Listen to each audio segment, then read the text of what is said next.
Hola chicos, ¿cómo están? Bueno, vamos a comenzar con presente continuo. Les voy a explicar las tres formas, afirmativo, negativo e interrogativo y su uso. Vamos a comenzar diciendo que en primera posición vamos a utilizar los sujetos, en segunda posición el verbo to be y en tercera posición el verbo con ing. El verbo to be es el que le corresponde a cada sujeto, como vimos cuando vimos verbo to be. Este tiempo verbal, presente continuo, se forma de esta manera: sujeto, verbo to be y verbo con ing. En la forma negativa tenemos la misma estructura: primero el sujeto, luego el verbo to be en modo negativo, que esto ya ustedes lo habían visto, y el verbo con ing en tercera posición. Luego, en el modo interrogativo, vamos a cambiar la posición del verbo to be, porque va a estar en este caso en primera posición, en segunda posición el sujeto y en tercera posición el verbo con ing. ¿Qué es lo que vamos a tener en cuenta acá? Que las respuestas tengan que ver con la utilización del sujeto en la pregunta. Es decir, si yo tengo she en la pregunta, entonces voy a tener que responder con she en la respuesta, valga la redundancia. Es decir, is she playing? Yes, she is. Nunca usamos acá la forma corta, siempre esta formita más larga. No podemos decir yes, she's. Yes, she is. ¿Qué pasa si utilizamos he? En el caso de utilizar he, se cambiaría she por he. Y en el caso de it, se cambiaría she por it en estos lugares. ¿Sí? Bien, vamos con este grupito de tres.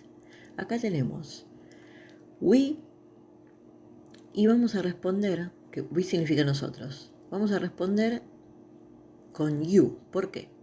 ¿Qué significa we? We significa nosotros, entonces, ¿estamos nosotros jugando? Sí, ustedes están jugando o no, ustedes no están jugando.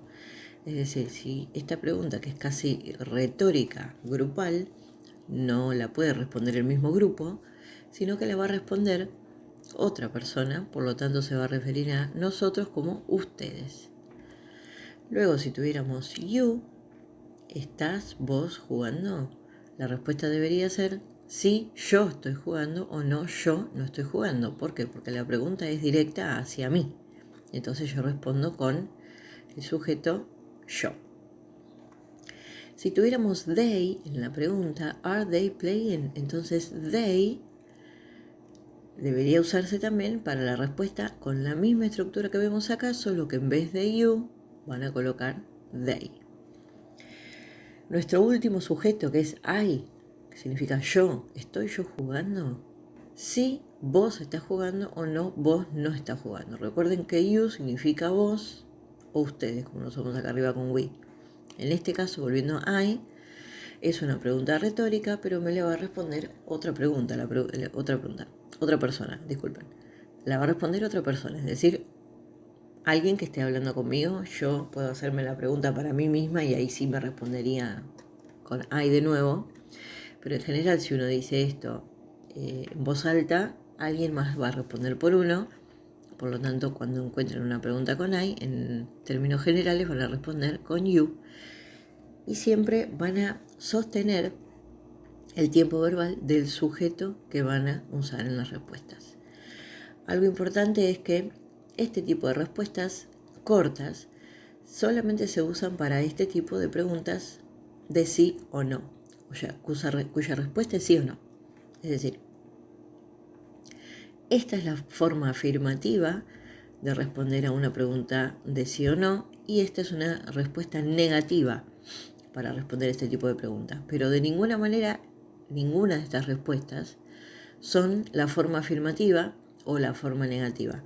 Son simplemente maneras o respuestas cortas para estas preguntas que llevan respuestas de sí o no. Vamos a pasar a la siguiente placa. Hay una pequeña regla para agregar ing a los verbos. ¿Qué significa ing? Ing es la terminación ando, endo. Por ejemplo, acá, stay, que significa quedarse o permanecer. La mayoría de los verbos simplemente le van a agregar ing, como en el caso de este verbo. Pero después hay otros verbos que van a terminar en e, por ejemplo, drive, y en este caso van a suprimir la e y van a agregar directamente ing.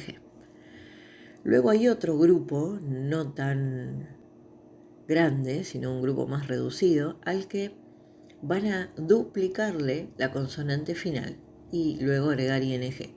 ¿Cuáles son esos verbos? Son todos aquellos terminados en vocal y consonante, pero no terminado en vocal por su forma escrita, sino por el sonido. Y el sonido tiene que ser un sonido vocal corto. Esto va a ser bastante difícil de reconocer para ustedes. ¿Por qué? Porque hay muchísimos sonidos vocales, no son solamente 5 como en castellano. Tenemos sonidos vocales largos, cortos y medios. Así que lo que van a hacer en este sentido es, a medida que vayan apareciendo ejercicios, ustedes van a ir reconociendo, mediante una corrección o una lectura, cuáles son aquellos verbos que llevan duplicada la consonante final. No es algo súper grave si se equivocaran en algo como esto. Siguiente placa, el uso.